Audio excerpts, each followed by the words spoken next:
ایک چھوٹے سے گاؤں میں احمد نام کا ایک لڑکا رہتا تھا۔ احمد ذہین تو تھا، مگر اس میں ایک بری عادت تھی۔ وہ دوسروں کا احترام نہیں کرتا تھا۔ وہ اکثر اپنے اساتذہ کی بات کاٹ دیتا، بڑوں سے اونچی آواز میں بات کرتا اور اپنے ہم جماعتوں کا مذاق اڑاتا تھا۔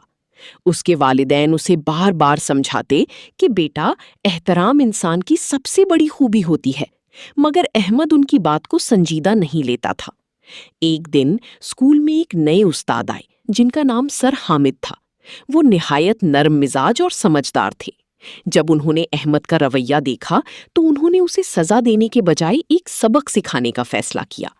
ایک دن کلاس میں سر حامد نے سب بچوں سے کہا، آج ہم ایک خاص تجربہ کریں گے۔ ہر بچہ اپنی ساتھ والے بچے کے بارے میں اچھی بات لکھے گا۔ سب بچوں نے ایک دوسرے کے بارے میں اچھی باتیں لکھی، لیکن احمد کے بارے میں بہت کم بچوں نے کچھ لکھا۔ جب احمد نے اپنی پرچی دیکھی تو وہ حیران رہ گیا۔ اس پر صرف 2-3 معمولی باتیں لکھی تھیں، جبکہ دوسرے بچوں کی پرچیوں پر تعریفوں کی بھرمار تھی۔ احمد کو بہت افسوس ہوا اور اسے پہلی بار احساس ہوا کہ اس کے رویے کی وجہ سے لوگ اس سے دور رہتے ہیں۔ اگلے دن احمد نے سب سے پہلے اپنے استاد سے معافی مانگی اور وعدہ کیا کہ وہ اب سب کا احترام کرے گا۔ اس نے اپنے دوستوں سے بھی معافی مانگی اور آہستہ آہستہ اس کا رویہ بدلنے لگا۔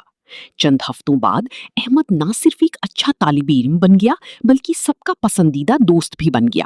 اب وہ ہر کسی سے ادب سے بات کرتا، دوسروں کی مدد کرتا اور بڑوں کی عزت کرتا تھا۔ سر حامد نے مسکرا کر کہا، دیکھو احمد، احترام دینے سے ہی احترام ملتا ہے۔ سبق: ہمیں ہمیشہ دوسروں کا احترام کرنا چاہیے، کیونکہ یہی اچھی انسان کی پہچان ہے۔